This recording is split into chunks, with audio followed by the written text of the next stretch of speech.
ngombongi marang Patih Harya Sengguni sing bakal dadi Senopati. Kumandang Garbo, mara metu njaba perintahna para wadyabala. Rungkat kimpul gajah lar singa barong. Mateni para Pandhawa nggih dhateng sedaya saka dawuh. Kumerkang bala lumaris budhaling para wadyabala Tina Nasri kegamane saking kang bala kuswa Prabusana nira paranyata wasiriti nulu pindha panjanging puspita kabyarsa swaranipun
Semangkang gro suruh sumbar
marare mangus omong embrengeng kati karunaning kaswase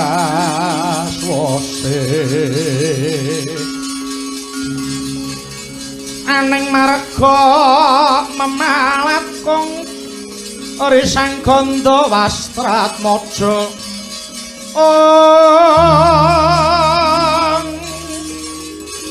leng-leng lalu hangulati surya mangarang sang wayah kumya samara wayanto pindha wari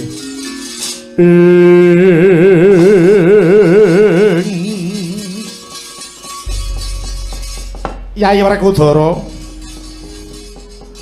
kresna kakangku apa sagugure Paman Prabu Salya teka tingtrim swasana pesanggrahan Pandhawa Mandala Yudha kuwi ning apa Yai kresna kakangku nadyan Salya ngewangi mungsuh nanging bareng gugur nyata gawe susahing para Pandhawa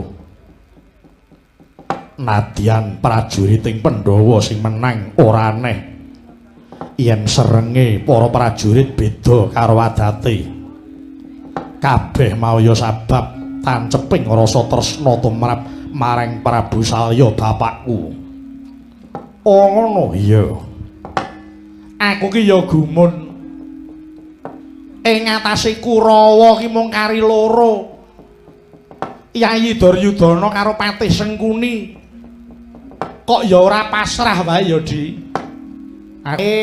nyraya karo Raden Janaka dasare mbiyen entuk wahyu Makutha Rama mesti ampuh banget ning ya kuwi ampuh iki kanggone wong liya nek kanggone Sengkuni ora ana sing ampuh kejaba aku ide yang ada weh ngejak cakilan oke iya akhir iya iya ide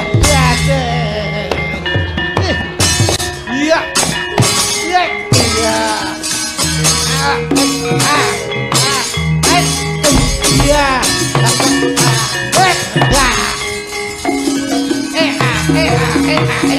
Hey!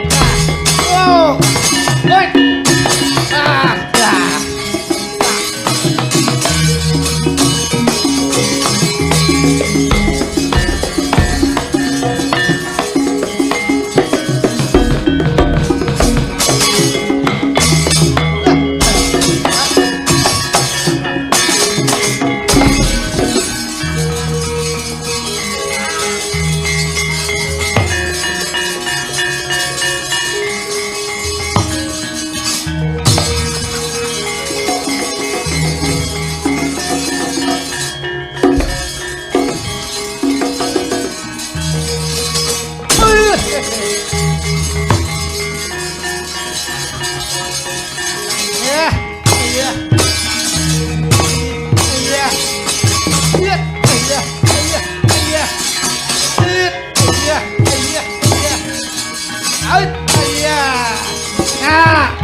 Bengkong lah, bengkong.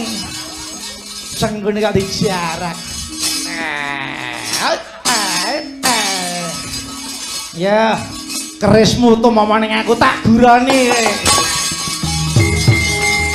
Ya.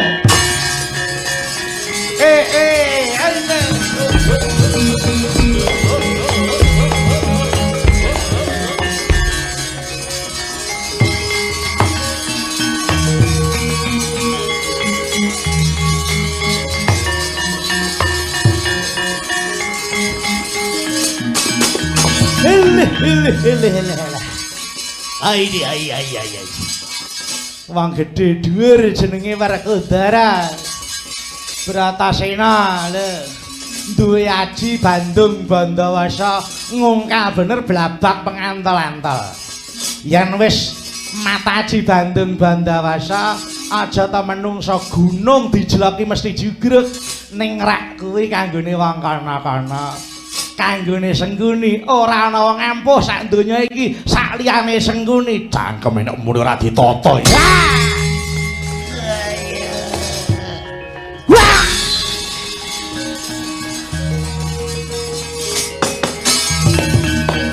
ayo munio idak telakmu suwek cangkemmu Bratasena jarak marganing patimu apa rumangsane dikira aku iki wedi karo kowe Werkudara kok di sumbari ayo tang iya kaget ada apa sih kowe tak idak suwek telak wes suwek ra ya iso jahit neh ayo kowe arep mungsuh karo aku entek nalarmu Sengguni ora bakal bisa mati wah menungso ora tata tungkakku tadani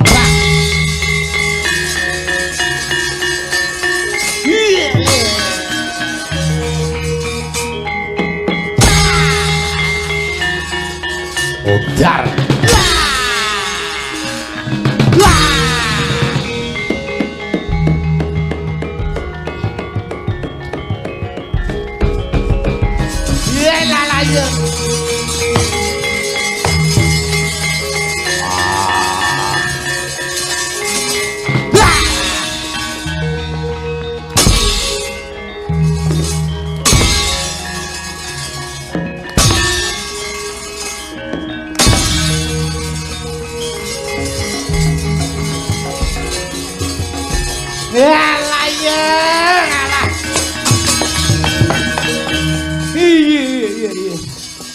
iki lho Le nek wis metu dayane andene aku tak onek-onekke aku dicecedha dielek-elek Sengguni aku nek wis gelem Triwikrama mateni Pandhawa ora nganti ganti dina iki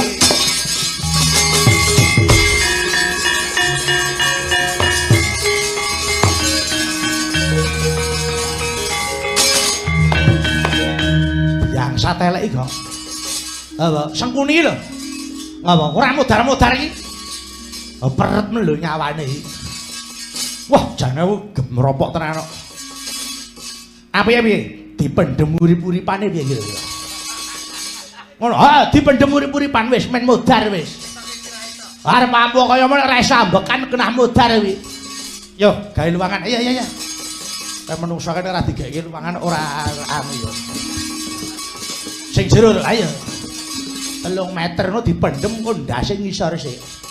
Ha sikile dhuwur didak-idak. Oh ya ayo. Rumangsane kok. Ayo sing. Lah wis. Wis kowe rono, wis sumbara kae. Sengguni sumbarana kae nyedak kok nek wis jorokno rene. Oh nek wis ndase kae ngisor pendhem uripan. Ya wis.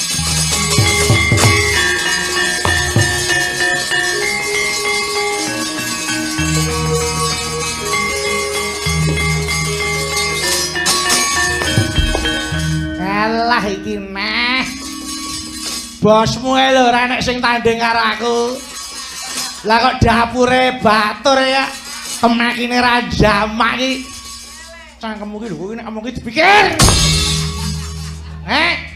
Aku iki gething karo aku iki anyar karo kowe. Ora mati-mati iki jane wong apa kowe iki? Ngeleh. Wis ta, kata-kata kena sak karepmu. Kowe ra seneng karo aku ora apa-apa. Kowe gelem mati apa ora? Kowe gelem mati apa ora? Alah, mati kok dikane nek butur ayo mati. Kowe iki wah, kowe ora gelem nak kepruk watu ndasmu lho. Nya kebruken. Ora masalah lho. Nya sing banter ora apa-apa, tenan ta? Iya. Woi. Ayo kowe. Alah, nya geger iki lho. Woi. Wah, jan iki. Ajaib tenan. Alah. Ora sanggumun aku tak onek-onekke ora apa-apa kok le. Ora enek sing iso ngalahke aku. Oh nek iki genah mati we. Oh wis. Wis iki tak ungkal iki mau barang. Pelatokke ndas. Ayo melek kowe. Melek. Melek ya melek. Duh. Kowe iki jane nyawamu enak apane to?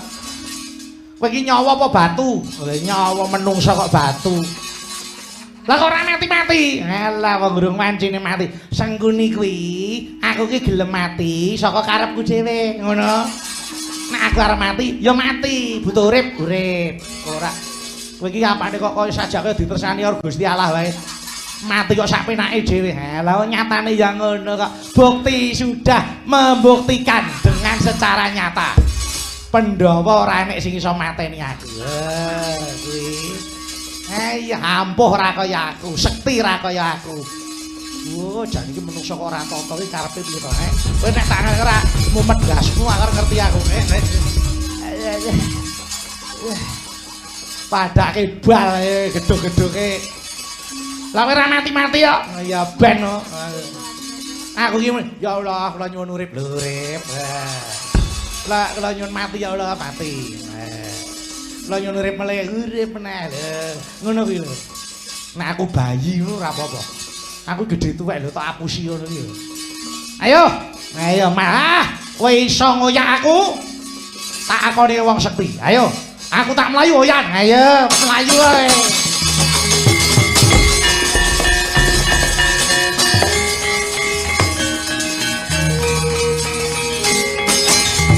Ayo. Yen nyoto ngampuh oyan aku. Eleh. Mlayu sing banter. Maju rene. Ayo. Ayo, ayo, ayo, maju. Ayo, ayo. Matane. Wah, goblok iki lho. Matane wis kon anu kok masih nyemplung dheke iki lho. Wah, pekoke kaya ngono. Kon mancinge kok ora iso. Rene. Ngapa ya Rene? Rene iki ngapa ya? Kowe mungsuh karo aku. Mungsuh karo ki sepira kekuatanmu wong bos merane apa-apa. Alah, kowe kok mungsuh karo Ndara Werkudara karo Bagong kowe ora iso sumbar. Iki gento sing wis tau mateni wong pira-pira. Ayo, yen nyata kowe arep mungsuh karo aku, alah, maju rene, dadak-dadak.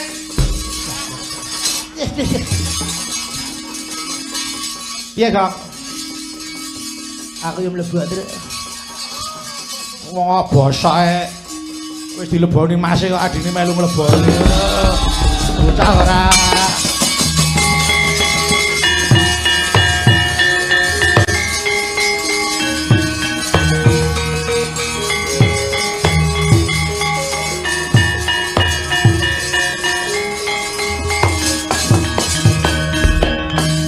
Piye Werkudara? Pandhawa bakal entek. Kok ngono? Iya. Pandhawa bakal entek mung merga Sengguni. Kok ngono? Sengguni tak pateni ora digawe rasa. Tak kepruk gada menteles wae. Weh ladalah. Ladalah apane? Nguse to. Aku tak seneni wae iku rumasamu iki apa to? Aku iki dadi botoh apa ora beneran? Botoh jagone rane menang ngono kok. Kosek yen kowe mungsuh karo Sengguni mung tok doli okol kuwi ora bakal rampung. Sebab apa? Apa kowe ora kelingan nalika lelakon rebutan Lengatala mbiyen? Lengatala. Iya. Lengatala kuwi mbiyen dadi pirebutane Pandhawa Kurawa. Sebab apa? Dayane Lengatala. Sapa saranduning awak keborehan Lengatala ora bakal mandi saliring gegaman. Iya. Nalika semana Pandhawa Kurawa sowan Nyang Saptawarga, sowan Kanjeng Hyang Abiyasa nyuwun Lengatala. Sengguni ngerti Lengatala disimpen ana surbane keng Hyang Abiyasa. Banjur matur karo Yayi Prabu Duryudana, kon nyendal surbane pamrih Lengatala ben kecekel Kurawa. Ndelalah Duryudana ora duwe tata krama.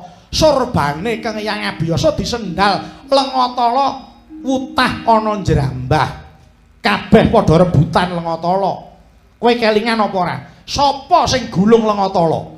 Sing gulung Lengatala Sengguni. Lah mulane Sengguni ora mandi saliring pusaka apa wae sebab wis keborehan Lengatala. Iya. Ning nadyan mengkono ana sak perangan sing durung keborehan Lengatala. Nggon ngendi? Nggon ngendi? Mapan ana ing dubur Canthuka. Kuwi apa? Dubur Canthuka kuwi apa? Napa niku? Sing dereng keborehan. Dubur Canthuka. Bubur Canthuka niku. Dubur kok bubur. Kok panganan wae. Mapan ana pojoking kulit wadidang. Nun, mapan ana pojoking kulit wadidang. Wadidang. Lah iya, nggih. Niku napa? Bocah kok gobloke kaya ngono lho. Kuwi apa to? Duka. Ora roh. Napa niku? Mulane kula teka nek ngerti ora tekan kene, aku mangkat dhewe. Ora ngajar. Sik ta, kula ora pati sing burimu iso. Anu lah sampeyan ning kono ya rada mundur. Napa niku? Pojoking kulit wadidang. Wah kok do goblok-gobloke jamak. Dubur Canthuka ora roh, wadidang ora roh. Kowe nek pengen ngerti apa sejatine kuwi silit, ngono. Nggih to? Lah ya kuwi. Wah. Lah kok sing ngendika silit ngono wae. Lho iki rumangsamu iki. Wah, kono kuwi pengapesane. Iya. Liyane apa ora enek? Ora enek. Idih piye iki? Mongko niki sing do mateni kuku iki. Mula yen kowe bisa nyuwek silite ora ngono. Nggone sekuri iki mau mati kowe. Ayo. Ayo wani apa ora ayo. Ayo, pun nek sampeyan ngeman ya senguni urip terus. Nek sampeyan gelem nyuwek nggon niku wau, oh, genah mati niku. Pun pripun? Isane mati nek pun disuwek ngene silite niku wau. Ya wis, yen pancen kuwi dalek lakonan iki apa piye?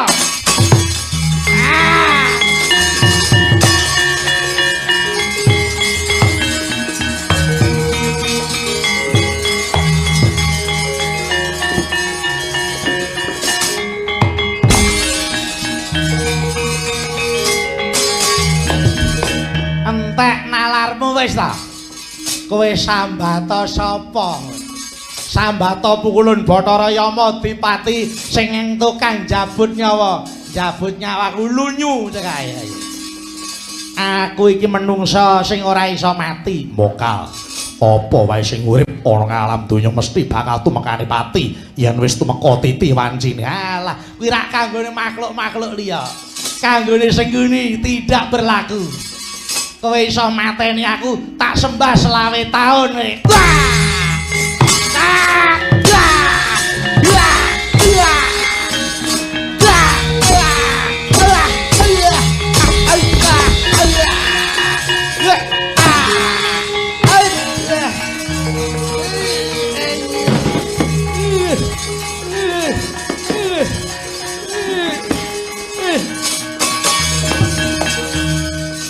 Niku.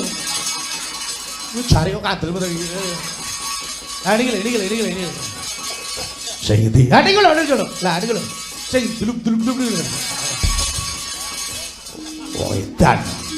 Ya suwek sing niku jarike disuwek. Alah.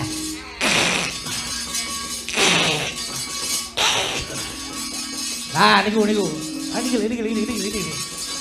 Niki ora bus niku.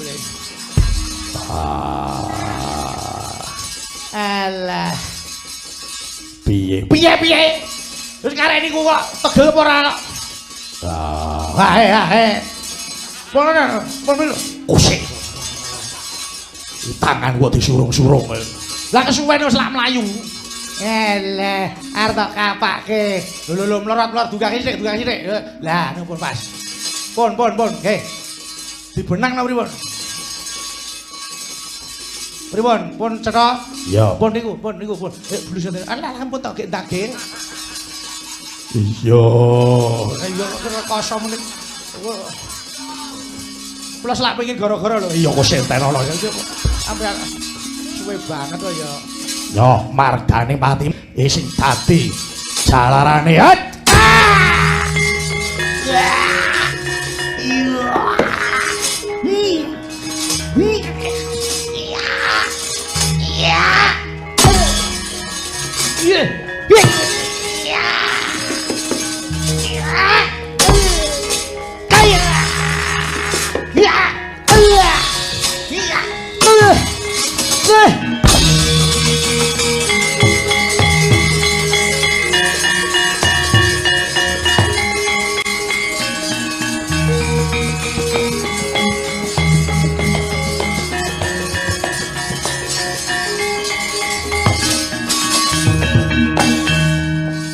Piye? Gampang to mateni sing ngene. Alah. Bareng ronggone ya gampang ngono kok. Wadune mau ngentekke arit, ngentekke watu. Iya. Wis ora nggontur sepira. Bareng wis tak pateni. Ngerti pengapesane. Nggih. Pun genah cetha niku pengapesane. Wis ora bakal dhewe iso obah. Yen nganti dheweke iso obah ing kene margane patine. Aku wis ngerti pengapesane. Senggune mapan ana ngendi. Ing kene margane patine senggune. Aja nganti dheweke iso urip. Ayo.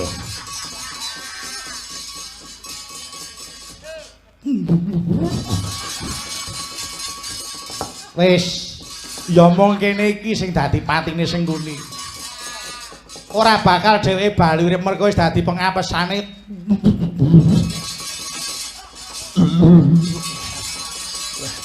Ngapa ta, Nduk? Mula nek mangan ya aja warek-warek. Adikku kok bagus kaya ngene. Apa tadi? Aku wis tau lho ambune itu. Apa ya? Wis ngono matno dhewe ngono. Bar mangan pete ora kok. Wis saiki wis tumekaning pati Sengguni wis ora sepira. Ya, yen ora batange tak guwange. Kok sik batange Sengguni isih ana kanggone. Dienggo apa? Wis to kowe manut to. Njaluk tulung batange Sengguni ditunggu aja nganti ana sing omah-omah. Iya. Sing nunggu sapa? Setyaki, rene.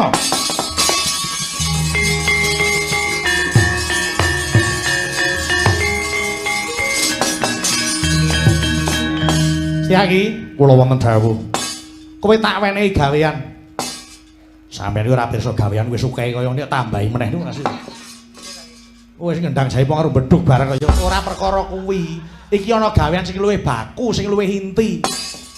Napa niku? Aku njaluk tulung tunggunen bangkene Sengguni niki. Nun. Tunggunen batange Sengguni. Moh. Lho. Moh piye iki? Manunggu. Has, kula wedi ya. Wedi-wedi Sengguni uripe wani bareng mati kok malah wedi. Mati nek batang piye coba? Lah ora dadi batang tak tunggoni terus dheweke melet. Apa ora wedi aku. Oh mungkin anu kula niku ati kula niku cilik kok. Wis to, ora-orane. Wis Sengguni wis tumekaning pati. Ah mungkin mati ora nek ate obah. Kula niku jireh kok. Alah. Jireh apa? Ndedepi wong wedok macedak kuburane wani kok jireh. Ane ku dereng entuk saploke mun entuk ya ora. Alah. Bocah kok iki mlintine jamak ku. Wis ta tunggunen? Mboten. Pun nek tibake nunggu kok gelut mawon kali sampean. Wus. Wong edan iki. Aku ya apamu? Lah wong paduka ya aneh-aneh batang kok kono wis ta batang iki ana kanggone. Manut aku. Wah, kula niku jane pun wegah kaya nggih ngestaki dawuh. Ora marek totok ndasmu iki. Nggih, badhe kula tenggo. Aja nganti ana sing omah-omah yen ora aku. Sendika.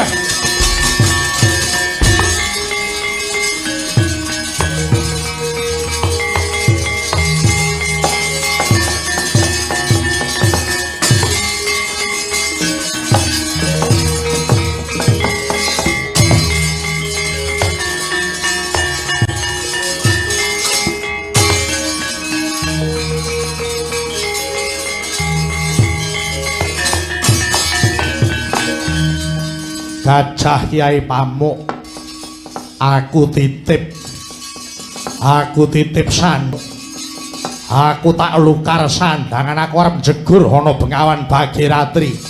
Reksanen uripku, jaganen uripku. Aku titip sandang aku Gajah Kyai Pamuk.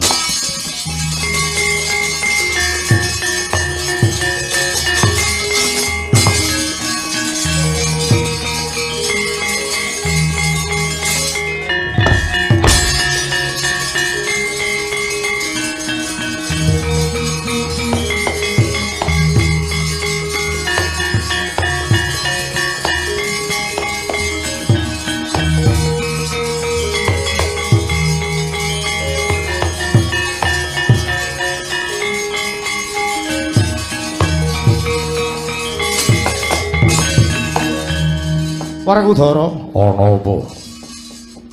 Kyai Kurmati ora ketok. Nanging gajahe kaya ana kono. Lan godo bandul gunung semende ana kono. Bareng tak sawang ana tengahing Bengawan Bagiratri ana perempuling. Ya, oi. Wah. Ayo. Lah, ngono kuwi. Ya kok godho kaya Kyai Kurmati ngono kuwi. Bola bali Werkudara wong mendho. Wong koplo ora mudeng apa-apa. Eling Kyai Kurmati eling. Nyekel godho ngono kuwi wis bener. Eling Kyai Kurmati.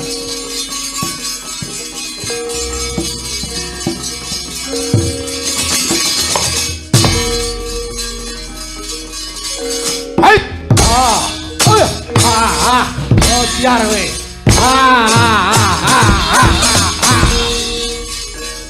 Eling Kyai Kurmati eling.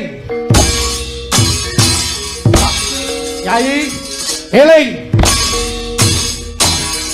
Wata kaya mengkono.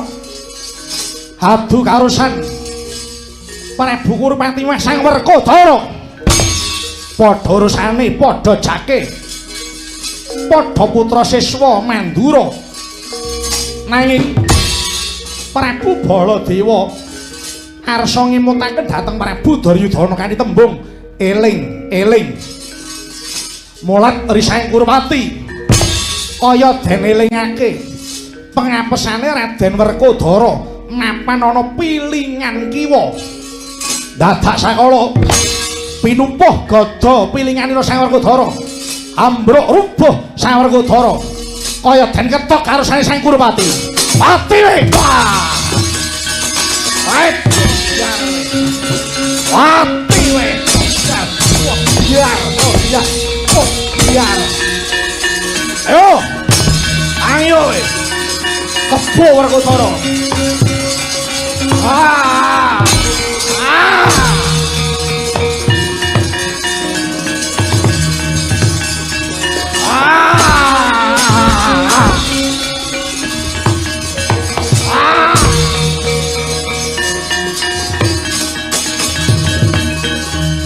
Kebo laolo tangyo.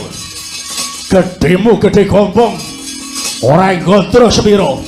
Ketiban senjata Kyai Bandul Gunung. Mutah getih mung kari ngenteni mudarmu e.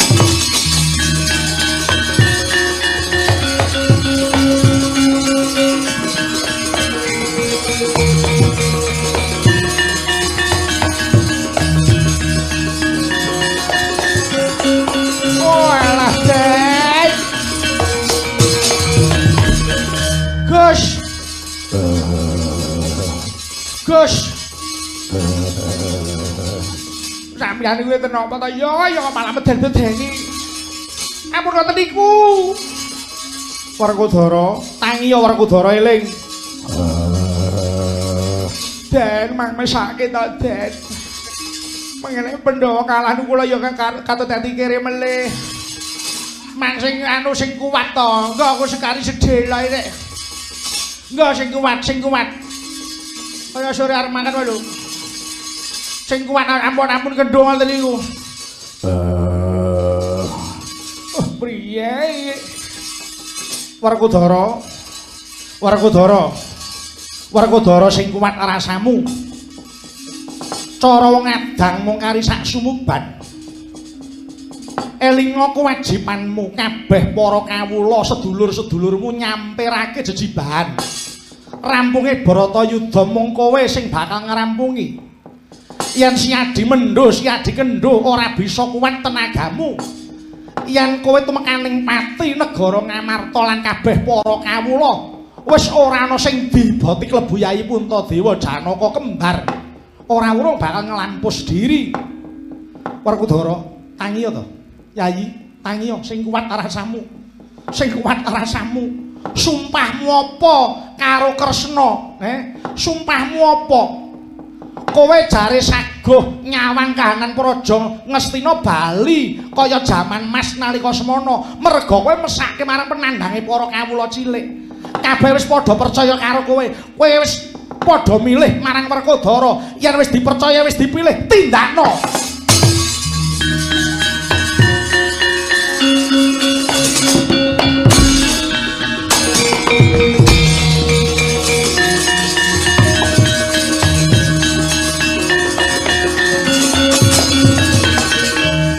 Petro, nggih. Ora saben wong dipercaya, ora saben wong dipilih. Yayi Werkudara wis pinilih kabeh para kawula Ngamarta lan uga Ngastina, klebu para Pandhawa. Kabeh wis disampirake jejibahan rampunge Bharatayuda iki. Inggih. Kowe kelingan apa ora? Mboten. Kok sik ta aku ki arep tekon nggih. Kelingan aku urung ngomong wis diwasuli. Ya mengene muni kelingan apa coba ngateran. Ora. Kowe kelingan apa ora? Perkawis menapa? Perkara Kaka Prabu Baladewa. Oh nggih, kula kemutan. Apa? Lah ra tenan to. Rikala semanten Raden Baladewa menika naminipun Raden Kakrasana. Lajeng dados ratu. Aku ora takon lakon. Oh. Lah pripun? Kaka Prabu Baladewa paring dawuh apa? Napa to? Sadurunge Werkudara Duryudana perang lho, dawuh apa? Oh anu, sesuk nek sampun mampir ya, Tru. Ngaten. Kowe iki piye to jare iki? Duh, kowe kaya ngono kok ya mangkat to lele. Goblokmu kuwi lho. Pripun to? Perkara aturane wong perang. Oh, alah niku wau to. Iya. Nah, oh sampeyan lho tekon ra cecok kok. Nggih, kula salah. Nah, ngono. Perkara aturane perang. Iya piye? Aturane perang niku ora kena ewangi-ewangan. Oh, iya. Terus sapa sing ewangi kalah. Terus aturane angka loro oleh mupuh gada ora kena weteng mudhun sing kena weteng munggah. Ya, nek kuwi aku ngerti. Perkara ewangi-ewangan. Pripun to? Kowe krungu apa ora? Menapa? Kaka Prabu mau bengok-bengok apa? Nika apa to? Iya. Anu nyuwun pepeling. Loh. Kowe iki njuk tak kapake. Ya. Aku dadi adine wis jujeg. Aku malah ngelu aku ngomong karo Petro iki. Ah kowe ora krungu kok. Ndara Baladewa ngono. Anu pepeling ngono. Ora, ngene lho. Aku tak omong alon-alon ya. Nggih. Kaka Prabu Baladewa arep bengok eling. Oh alah, eling-eling Banyumas. Kowe muni wae, kowe njuk tak kapake. Ayo kowe gelem karo aku, mboten. Gagas kowe iso nganti rampung iku. Pripun to? Eling. Kuwi rak nyasmitani to. Nyasmitani pripun? Eling. Yayi Kurupati kaya dielingke. Pripun to? Werkudara iki pengapesane ring pilingan kiwa to. Nggih. Lah bareng Kaka Prabu bongok-bongok eling terus mupuh pilingane Werkudara gletak mau. Wah, Baladewa ki pancen iblis. Gawe aturan ora dinggoni dhewe. Tabrak dhewe iki piye? Wah, Baladewa bola-bali kakane wong idiat. Pokok sapenake dhewe. Piye? Mboten.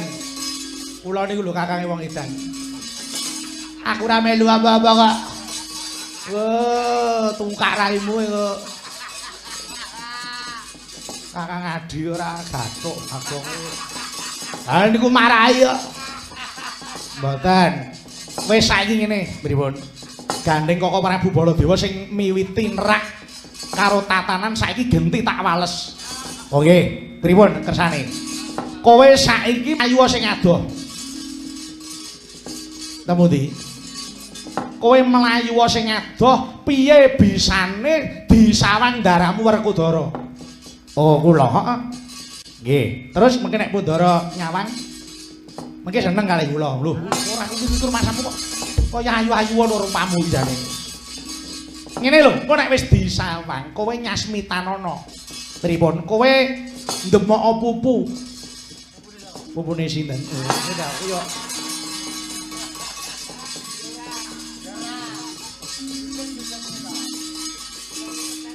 kowe tak plathoki nduk cakemmu iki sini. Wong kok judheke wong lho. Lah kok ndemok pupu iki pupune sapa? Ngene lho, Mas. Ngeten lho nggih, kula tak matur dimirengaken nggih, iblis. Pripun ta? Kowe nek wis ndaramu Werkudara nyawang kowe ngelus-eluso pupumu dhewe. Ngeten. Iya. Kula lu keren wonge, ora perkara. Wis sakarepmu kowe arep makan ya monggo arep makan. Ampun asu ta, kosek ta, kosek ta. Kosek ta, ngeten iki. Wis ora.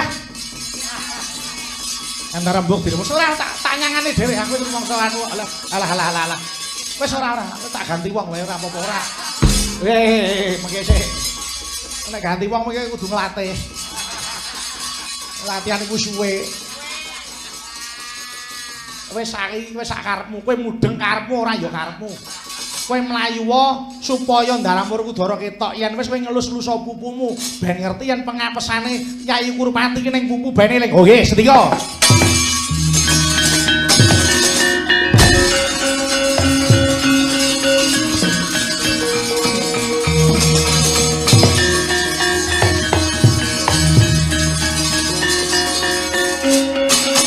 Wah edan kowe durung mati. Gusti sing ngayomi marang aku. Ayo, adu kekuatan sapa sing jerbak pandemane Bato Tadal iki. Wah! Oh!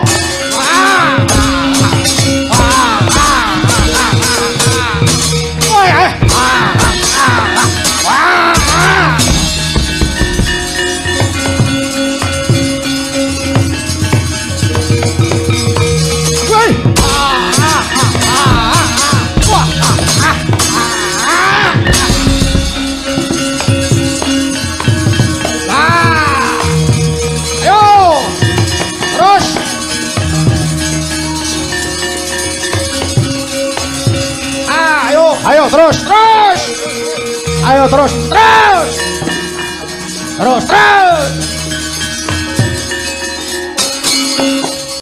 Ayo terus. Sing kuat. Ojo ati genduk. Ojo ati genduk.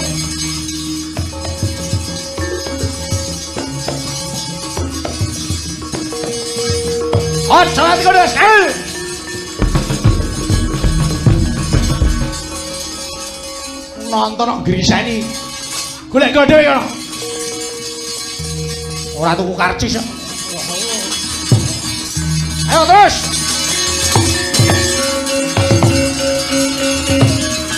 Osak kowe. Kotia.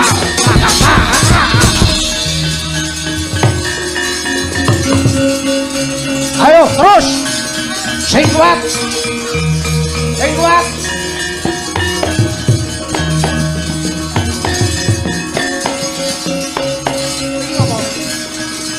Golek kok dhewe. Melu.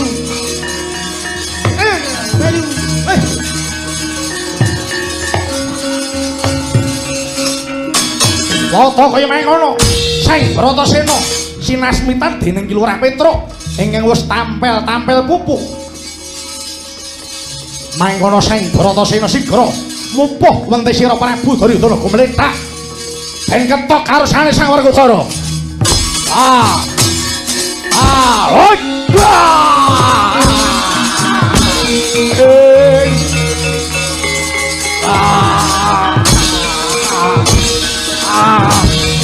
Woi! Menungso ora totoe.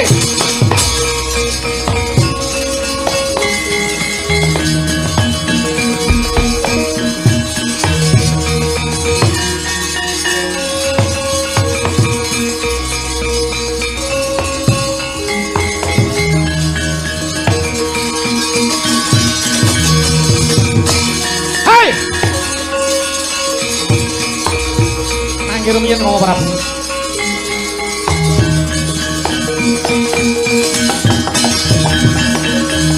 Orang Tata Werkodara.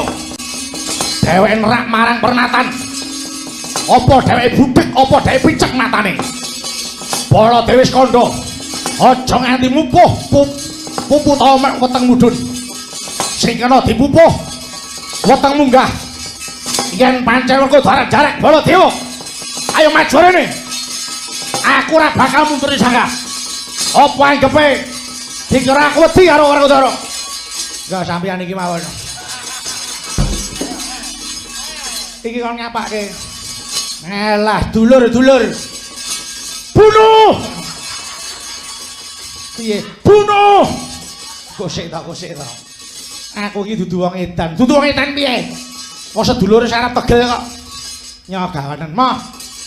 Gawanen moh. Aku iki ngabotan titip. Ora kok. Manggur rumiyin to? Manggur rumiyin. Hene apa? Kowe mesti arep mbelangi Werkodara, ya to? Kowe arep mbelangi. Nggih, menawi kula badhe mbela Werkodara wonten menapa? Kuwi kalah. Kalah. Werkodara wis ngrungokke pernatan kabeh perjanjian wis padha disarujuki. Ya kuwi ora kena mupuh gada weteng mudhun, sing kena dipupuh weteng munggah tur ora kena ewang-ewangan. Nggih. Manggur rumiyin. Nenggala menika dipun rangkakaken kemawon. Ora. Sampun to. Tinimbangake paduka keweleh lho. Mengke yen paduka keweleh aja ngisini-sini Kresna, aja ndakwaki.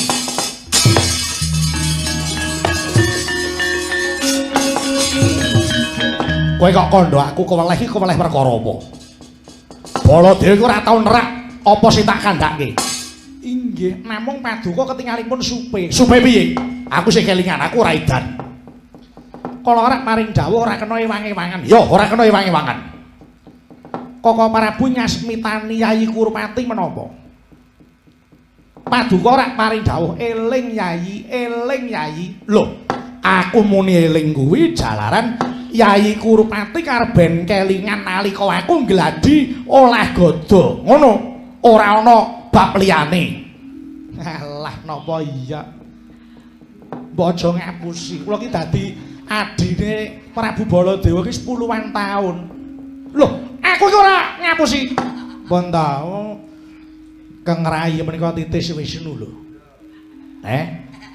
Titis Wisnu, Paduka niku kudune pirsa ki ngerti sadurunge winarah. Lho, ngono. Lah kok isih maido. Lah wong aku tenan, wong nyatane ya kula ngerti dhewe kok. Inggih, Koko Prabu paring dawuh eling Yayi Kurupati kaya dielingke. Ngepruk pilingane Werkodara nglethak. Pun, sing lepat sinten? Ayo Kurupati. Lho lah iki kok malah Yayi Kurupati sing diluputi. Lah aku ora ngelingke kok.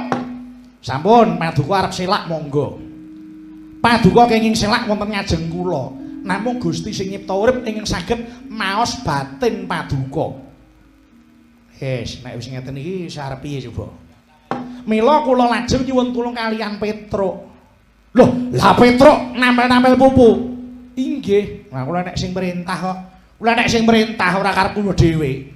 Sing perintah sapa? Ha niki. Lho. Niki, adimu niki. Lho. Ya, iya, lah iya. Niku. Pun, ayo nek padu ya Kang Adi ngono. Nah kono wong jaba. Lho, senengane adu-adu kok Petruk iki. Hobi kok lho. Wah, suwek cangkemmu lho. Ngaten lho, sampun Koko Prabu. Bratayuda menika perang suci. Menika sampun titi wanci Yayi Kurupati kedah ngunduh ing penggawe. Mbok Paduka Koko Prabu menika emut to. Pandhawa niku dicilakake karo Kurawa wis ping pira wae. Wiwit nalika pendadaran siswa Sukalima, bale segala-gala Pandhawa dadu. Lho, menapa Paduka mboten kemutan lelampahanipun Yayi Durupadi sing digawe siya, digawe isin, dikendhoni semekane ana ngarepe wong pirang-pirang. Mung padune arep mirang-mirangke Pandhawa. Kados mekaten menika lho.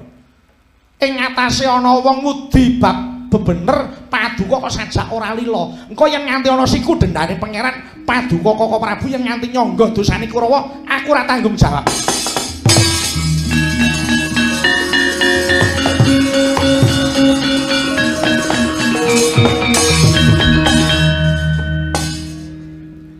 yang ngrembug perkara dosa aku terus wedi.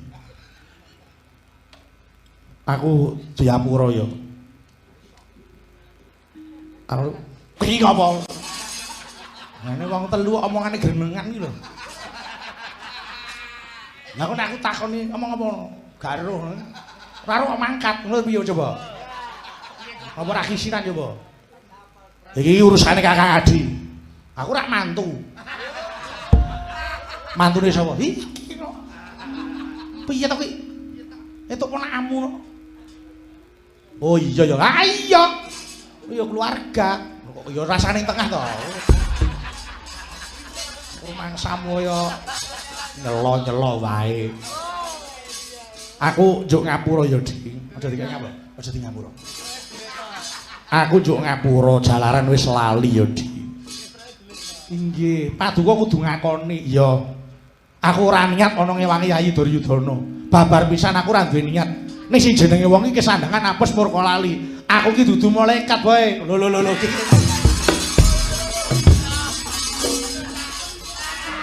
Wong dikonjuk ngapura kok malah kata-kata hari ini. Sampeyan mbok wis to. Aku sing gedhe pangapura yo Dik. Ning aku ki ora mentala nyawang kahanan iki. Menawi mboten mentala kondur mawon. Ya wis, aku tak mulih nyang Mandura iki. Kondur mawon. Wah, piye? Lelakon kok kaya ngene dadak Bratayuda barang iki ngopo to ya? Wah.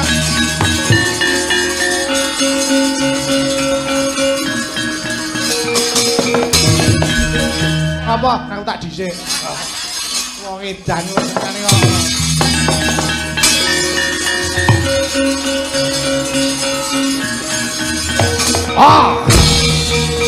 Botar.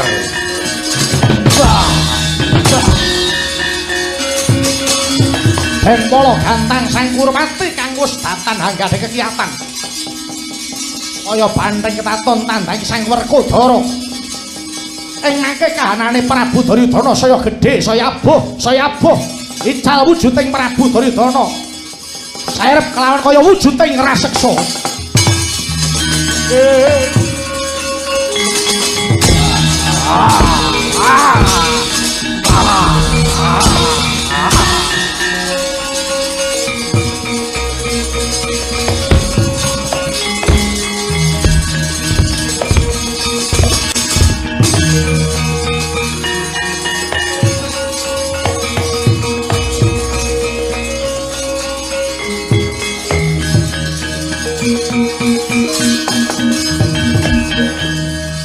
Ayo sambato.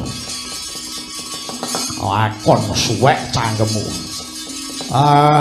Werkudara. Aku ora iso mati. Entekno tenagamu, aku ora bakal mati. Ayo Werkudara. Aku ora bakal mati. Aku gelem mati yen bareng karo katresnanku. Wah.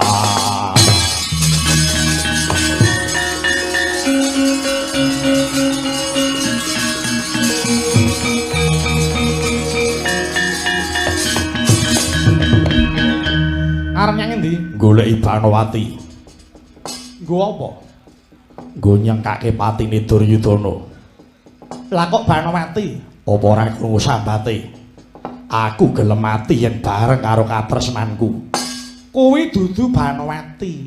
Sawa? Sengkuni. Lho. Lah kok Sengkuni? Iya. Gilani. Aku lagi ngerti ya Duryudana iki seneng karo Sengkuni. Ora kuwi. Ora kok katresnan perkara seneng karo lanang dolanan ki ora. Lah jare katresnane ora wis to. Sing dikarepake katresnane kuwi tresna karo Patih Sengkuni jalaran Yayi Duryudana sak Kurawan iki bisa mukti awit saka paekandayane Sengkuni nggone ngapusi Pandhawa nganti saiki iki. Iya. Mula aku ora wis kandha to batange Sengkuni aja tok guang. Terus jupuken. Iya. Wis to manut aku. Iya.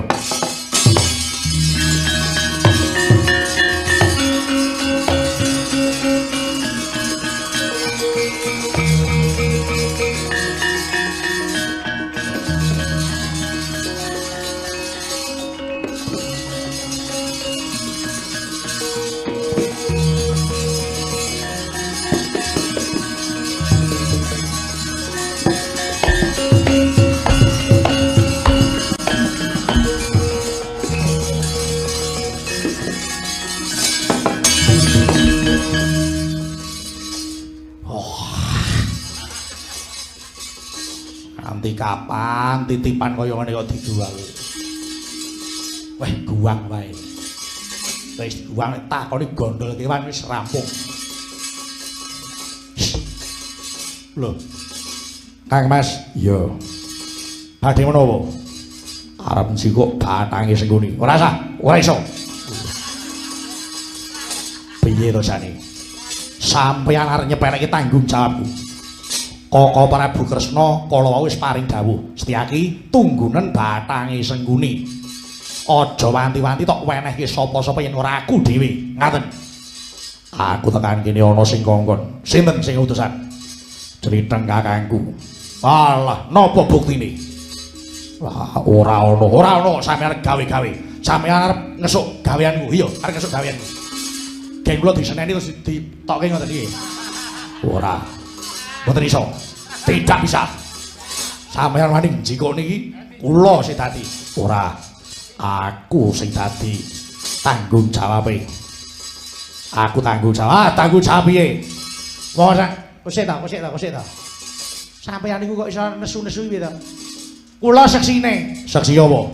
Ndara Werkudara niku ora diperintah kali Sinundrawati sing surasane kon njikuk batange Sengguni. Ora iso, kowe iki mung arep ngapusi karo aku. Kowe ngapusi karo aku bola-bali. Ya mung ketrima uripmu. Wis ora bisa. Apapun yang terjadi ora iso. Wong kok senengane maido. Pun ta, mungkin nek timbang ora rampung-rampung ora. Batange Sengguni iki dat. Piye? Nang ndi? Batange. Tambuh. Wah, aku makler iki malah.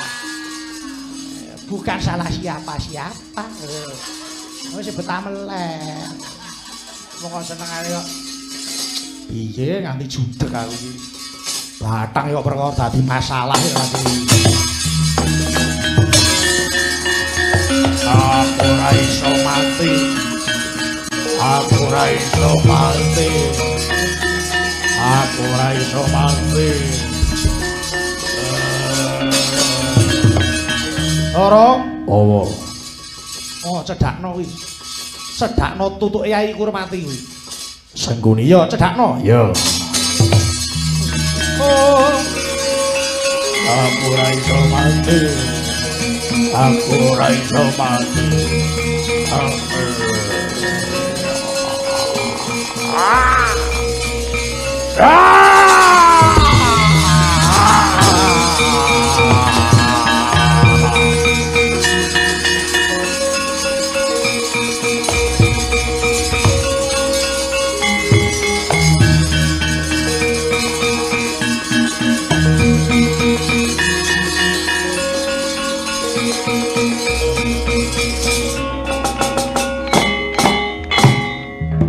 Dara.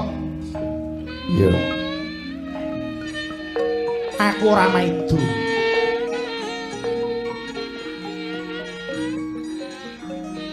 Kowe sak sedulur mung tansah digawe cilaka karo sedulurmu Kurmati. Ewadene wiwit Yai Puntadewa. Sira Yai Werkudara Janaka kembar ora nganggep mungsuh babar pisan marang kakangmu Kurmati. Kuwi apike Pandhawa ana kono kuwi. Nadyan wis ditatoni, digawe serik, digawe wirang karo Kurawa. Nanging isih dianggep yen Kurawa kuwi sedulure tuwa.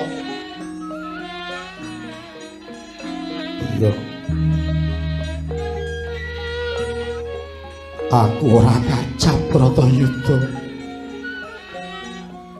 Aku ora ngajab lelakon kaya ngene. Dikapak-kapakno iki sedulurku tuwa. Iya. Aku ngerti. Nanging kowe ora kena ngukur wong liya iki kaya awakmu dhewe. Sebabe apa? Wong becik iki kok kerep kapusan merga pikirane wong apik kuwi nyawang wong liya ki padha karo atimu dhewe sing tulus ikhlas tanpa duwe pamrih. Koko Prabu. Anggen kula mimpang kaliyan Koko Prabu Duryudana. Menapa ing kedah kula pameraken jer menika namung kadang kula piyambak. Menawi kula perang kaliyan mengsah ingkang benten kulit daging, kula saged pamer, kula saged umuk. Namung menika kadang kula mendah kados menapa pedhoting raos Eyang Saptawarga. Amirsani dhateng wayahipun ingkang sami Bandayuda. Nggih, Yayi. Lelakon adile mung kudu dilakoni penandang, adile mung kudu disandang. Menika tembung ingkang kangge ngayem-ayem raos paduka Yayi Haji. Lelampahan Baratayuda sampun ginadhang ing jagat, sampun jinangka. Para Pandhawa mboten badhe jangkah, kula ngertos Pandhawa ora jangkah. Namung ingkang jangkah Yayi Kurupati, salah satunggiling ratu sing tanpa duwe adeg-adeg, miyur pikire mung gampang diblithuk tembung lamis wicara manis. Kamukten kawibawan ingkang asipat lair menika ora perlu ditohi nyawa. Pandhawa Bratayuda menapa namung badhe ngrebat bumi Gajahaya, apa arep ngrebut Praja Ngamarta mboten. Menika namung ngreksa jejeking adil ngantepi tembung sabda Pendhita Ratu. Sing jenenge sabda Pendhita Ratu ora sanak ora kadang. Yen labuh negara kudu diganjar, yen kleru kudu nampa pidana. Menika pidananipun Yayi Kurupati. Sampun to? Kula matur sabda Pendhita Ratu, nalika main dadurak sampun dipun biyawarakaken to. Pandhawa yen to lulus dadi wong guwangan 12 taun, umpetan setahun. Ngamarta badhe dipun wangsulaken. Pandhawa wis nglakoni kanthi lulus, namung nyatanipun Yayi Kurupati sing ora netepi sabda Pendhita Ratu. Mila Yayi Haji mboten perlu paduka netesaken luh. Menika sampun jinangka ing jagat, monggo sami ndedonga mugi guguripun Yayi Kurupati, sirnanipun Paman Harya Sengkuni, sirna angkaraning jagat kantun manggih ing jaman emas, pulih tata titi tentrem Kertaraja. Werkudara bali satriya aja nangis.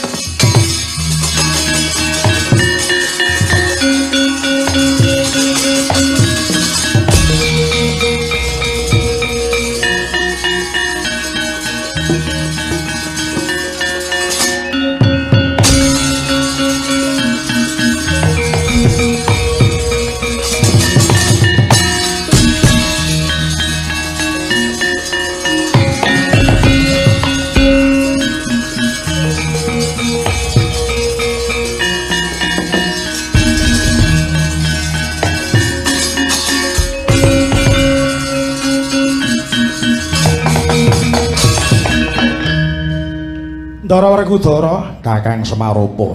Saksirnanipun Patih Harya Sengkuni, guguripun Prabu Duryudana saya nyuda angka